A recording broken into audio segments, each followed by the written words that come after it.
नमस्कार, traditional recipe में आपका स्वागत है। आज हम जानेंगे अपराजिता का पौधा कैसे लगाना चाहिए, बीज से लगाना चाहिए या कलम काट के लगाना चाहिए, उसके बारे में हम बात करेंगे। तो अपराजिता के पौधे को आप बीज के माध्यम से उगाना चाहते हैं तो सबसे पहले ये अपराजिता का फल है, इस तरह का होता है अपराजिता का फल। और इसके जो दाने हैं, तो इस तरह के दाने होते हैं काले काले इसके।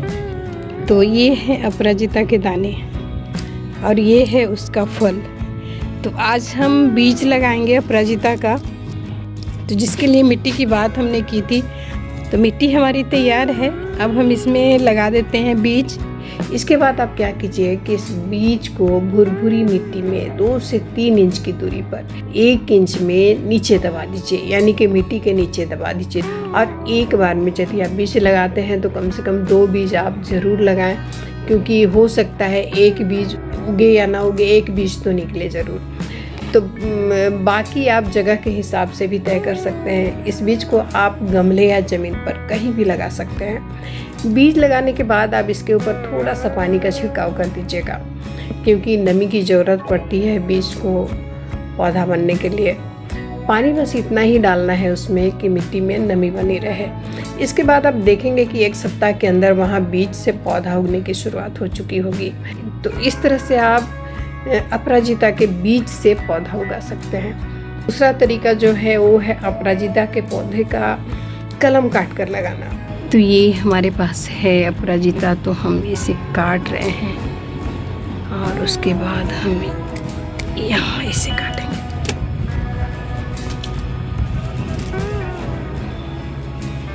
तो इतना बड़ा डाल हमने निकाला है। तो ये हमने अपराजिता का ये डाल निकाला है। तभी क्या करेंगे, इसके जो पत्ते हैं उसे हम निकाल देंगे। तो इस तरह से कट कर दीजिएगा पत्तों को। तो ये अपराजिता का जो डाल है हमने निकाल लिया है इसमें से।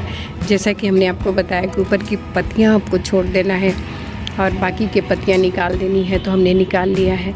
और एक चीज़ और, कल हमने और पौधे लगाए थे, उसमें भी आपको बताए थे कि ये जो तना है, ये तना निकले हुए होने चाहिए ताकि इसमें से जो पत्तियाँ निकलें आसानी से निकल जाएँ।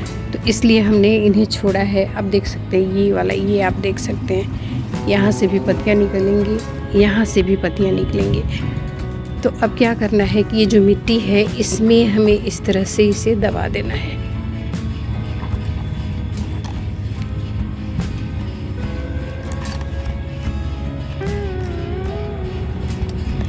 तो इस तरह से दबा देना। और मिट्टी गीली है तो हम इसमें पानी नहीं डालेंगे। इस तरह से अपराजिता का कलम हम लगा सकते हैं। अपराजिता का बीज हमने लगाया और कलम भी लगाया है। तो इस तरह से आप भी लगा लीजिएगा। बारिश का दिन है, बहुत बढ़िया आसानी से ये ग्रो कर जाता है इसका पौधा। ध्यान रखिए मिट्टी में वही हिस्सा दबाना है जिसे आपने बेल से काटा है ना। उल्टा हिस्सा दबाइएगा तो फिर ये पौधा ग्रो ही नहीं करेगा, ये सूख जाएगा। इसे मिट्टी में दबाने के बाद आप इसमें थोड़ा सा पानी का छिड़काव कर दीजिएगा। पानी कभी भी सीधा मत डालिएगा, इससे कलम जो है वो ख़राब हो जाएगी। मौसम के हिसाब से आप इसमें पानी का छिड़काव बस इतना करते रहिएगा जिससे मिट्टी सूखे नहीं।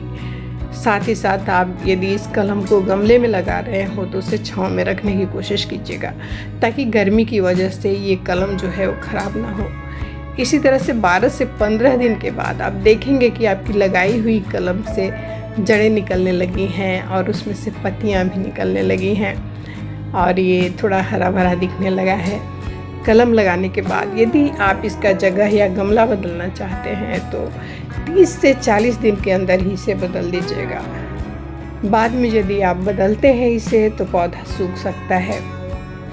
तो हम पहले से ही आपको बताते आ रहे हैं कि कोई भी बीज बोइए या पौधा लगाएं या फिर कलम, इस तरह के कलम काट के लगाएं, उससे पहले मिट्टी तैयार करना पड़ता है। तो मिट्टी तैयार करने से पहले आप अपराजिता के पौधे को लगाने की जगह तय कर लीजिए।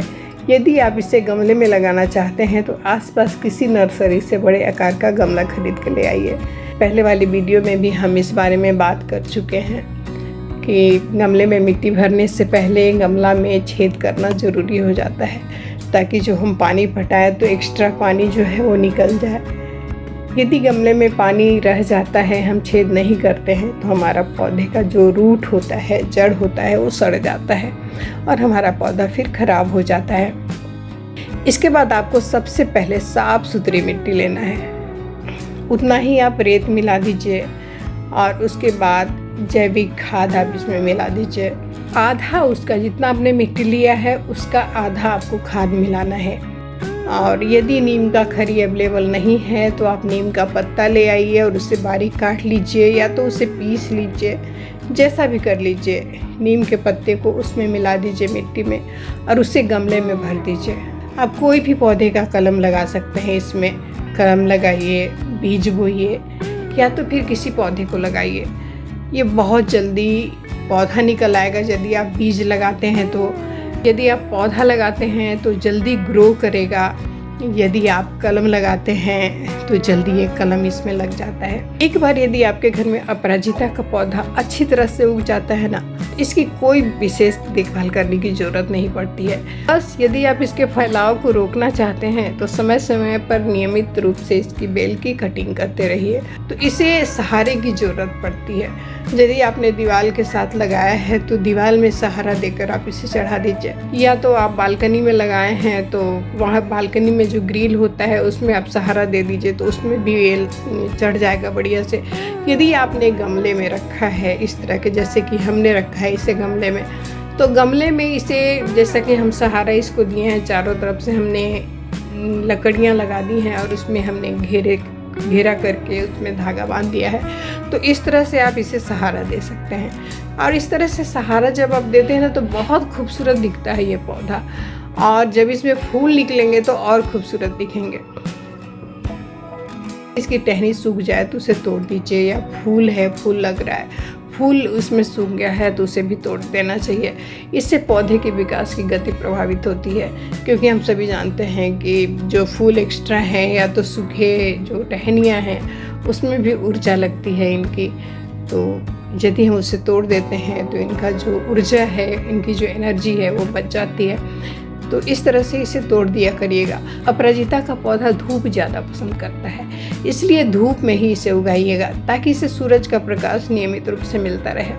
अपराजिता के पौधे को गर्मी में रोज़ाना पानी देने की ज़रूरत तो होती है, लेकिन जब सर्दियों में आप हफ्ते 2 हफ्ते में ना 2-3 बार भी पानी दे दीजिए तो ये काफ़ी होता है। ख़ास तौर पर बरसात के मौसम में हमें विशेष ध्यान रखना चाहिए कि पानी पौधे के जड़ों में कई दिनों तक ना रुक सके, इससे पौधे की जड़ें सड़ जाती हैं, जो कि पौधों के लिए बहुत नुकसानदेह होता है।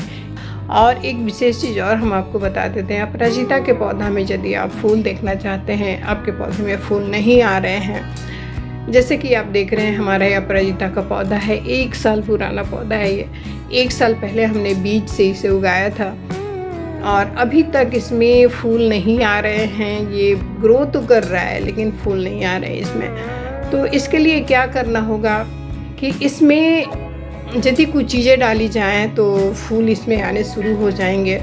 जैसे कि ये बनाना आप देख रहे हैं, इसका छिलका बहुत काम का होता है, तो इसका छिलका आप उतार लीजिए। उतारने के बाद उसे पानी डालकर मिक्सर में पीस लीजिए और एक घोल तैयार कर लीजिए, तो ये बहुत बढ़िया फर्टिलाइज़र तैयार हो जाता है। कि और यदि इसका उपयोग आप खरी के साथ करते हैं, जो सरसों तेल जिससे बनता है, तो ये डबल पावर का हो जाता है। और यदि आप ये पौधे में डालते हैं तो पौधा तो ग्रो करेगा ही, यदि फूल नहीं आ रहे हैं पौधे में, वो फूल आने लगेंगे।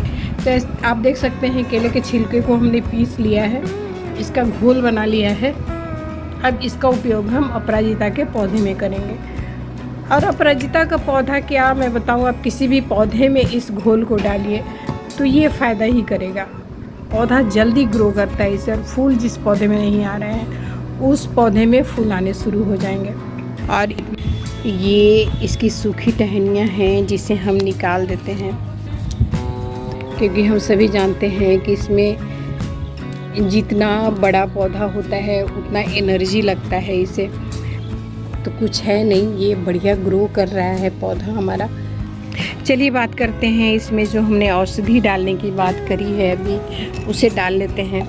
तो ये खली है जिसे हमने कूट लिया है।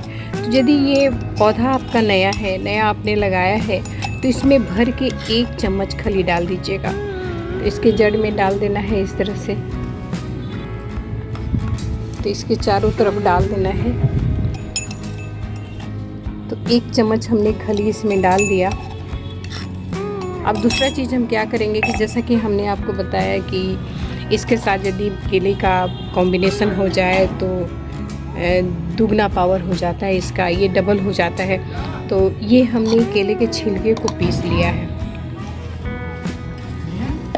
इसे बिल्कुल गाढ़ा मत रखिएगा, इसे पतला कर लीजिएगा इस तरह से। इसमें हमने पानी मिलाया था और इसे थोड़ा सा इसमें डालना है जिसमें ये पौधा का जो जड़ है वो भीग जाए। तो अगली बार फिर से इसी तरह के किसी जानकारी के साथ मिलते हैं। मिट्टी से जुड़ने का एक अलग ही आनंद होता है दोस्तों। जय हिंद।